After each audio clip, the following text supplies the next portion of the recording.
നമുക്കിന്നേ വൈറലായ ഫുഫു ഉണ്ടാക്കാം. നമുക്കുണ്ടാക്കി നോക്കാം. വായോ, ഫുഫു ഉണ്ടാക്കി ഇന്ന് എല്ലാവരും ഉണ്ടാക്കുന്നേക്കാൾ നമ്പർ 1 ഫുഫു ഉണ്ടാക്കി ഇന്ന് അതിൻ്റെ ടേസ്റ്റ് നോക്കിയിട്ടേ ബാക്കി കാര്യം. ഓക്കെ ഓക്കെ ദേ ഇത്രയും ഒരു ചെറുതല്ല, അത്യാവശ്യം വലിയൊരു മരച്ചീനിയിലാണ് ഇന്നത്തെ ഫുഫു പരീക്ഷണം. സക്സസ് ആയാൽ വീണ്ടും വരുന്നതാണ്.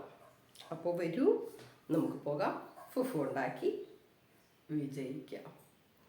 എന്നിട്ടത് ടേസ്റ്റ് ചെയ്ത് നോക്കാം. ഇതൊന്ന് കഷ്ണമായിട്ട് അരിഞ്ഞ്, എല്ലാവരും കണ്ടിട്ടുണ്ടാവും, കഷ്ണമായിട്ട് അരിഞ്ഞ് മിക്സിയിലടിച്ച് ഉപ്പും പച്ചവെള്ളവും ചേർത്ത് മിക്സിയിലടിച്ച് ഒന്ന് ഇളക്കിയെടുക്കാം. വായോ ദേ തോടെല്ലാം കളഞ്ഞത് ഈ പരുവത്തിനാക്കിയിട്ടുണ്ട്. ഇതിനെ ഇന്ന് കുഞ്ഞായിട്ട് അരിഞ്ഞിട്ട് നമുക്ക് മിക്സിയിലിട്ട് അടിച്ച് ഉപ്പും പച്ചവെള്ളവും ചേർത്ത് അടിച്ച് ഒന്ന് ഫുഫു ഉണ്ടാക്കിയതിന് നോക്കൂ. മിക്സിയിൽ അരച്ചു. ഇതെന്താന്ന് അവിടെ വെള്ളം കരിയായിപ്പോയി കേട്ടോ. അടുത്ത പ്രാവശ്യം ഓക്കെ ആക്കാം. കറക്റ്റ് കൊള്ളാം കേട്ടോ. ഫുഫു ഉണ്ടാക്കാൻ പോയതാണ്. ഇപ്പോൾ ഫുഫു കുഴയുള്ള കഞ്ഞി രൂപത്തിലായിപ്പോയി. വെള്ളം കൂടിപ്പോയിട്ടുണ്ടോ എന്നൊരു ഡൗട്ട്. കുഴപ്പമില്ല, പരാജയത്തിൽ നിന്നാണല്ലോ വിജയത്തിലേക്ക് നമ്മൾ കുതിച്ചു ഉയരുന്നത്. അടുത്ത പ്രാവശ്യം എന്തായാലും സക്സസ് ആവും. ഇത് കുഴപ്പമൊന്നുമില്ല, ഫുഫു ഒക്കെ ആയി, പക്ഷേ ഇച്ചിരി വെള്ളം കൂടിപ്പോയി, അത്രയേ ഉള്ളൂ. ദേ ഫുഫു ദേ ഇങ്ങനെയായി കേട്ടോ. ഫുഫു കട്ടിയായി, പക്ഷെ കഞ്ഞി പോലെ ആയിപ്പോയി, ഇതുപോലെ തോന്നും. അതെ, ഞാനുണ്ടാക്കിയ ഫുഫുവേ പരാജയം എന്ന് പറഞ്ഞാൽ ലേശം വെള്ളം കൂടിപ്പോയി, എങ്കിലും ഓക്കെ, കുഴപ്പമില്ല. പണ്ട് അമ്മമാരുണ്ടാക്കി തരുന്ന കട്ടറിയാവും, കട്ട് മരിച്ചിനി കഴുകിയിട്ട് അതിൻ്റെ വെള്ളം ഇങ്ങനെ മാറ്റി വെച്ചിട്ട് അതിൻ്റെ അടിയിൽ ഇങ്ങനെ ഇത് മാവ് പോലെ ഉറഞ്ഞു വരും. മരിച്ചിനിക്കട്ടെന്നാണ് നമ്മളൊക്കെ പറയുന്നത്.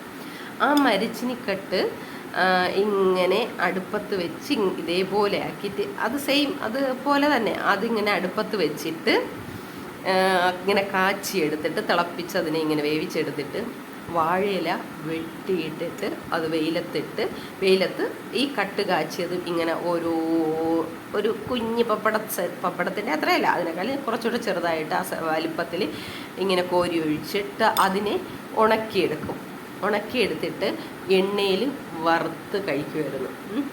അതൊരു അന്നത്തെ ഒരു സ്നാക്ക്. പണ്ടത്തെ ആ കട്ട് കാച്ചുന്ന അതേ സെയിം ഇതുപോലെ ഇരിക്കുന്നു ഈ ഫുഫു എന്ന് പറഞ്ഞത്.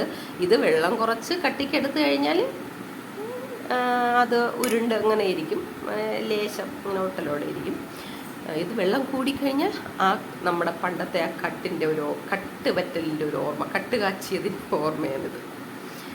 ഇതും അതേപോലെ വെയിലത്തുണക്കിയെടുത്താൽ ഒരു പക്ഷേ അതുപോലൊരു വറ്റൽ ആകുമായിരിക്കും.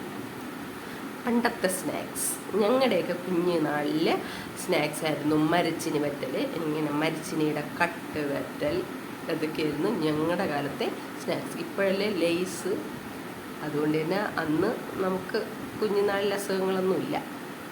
പക്ഷേ എൻ്റെ ഫുഫു പരാജയമാണെങ്കിലും ടേസ്റ്റ് ഉണ്ട്. അടുത്ത് ഞാൻ ഫുഫു ഉണ്ടാക്കുമ്പോൾ ഇത്രയും വെള്ളമാക്കില്ല, കുറച്ചങ്ങോട്ട് കൂടിപ്പോയി. കണ്ടോ? അപ്പം ശരി, ബൈ ബൈ.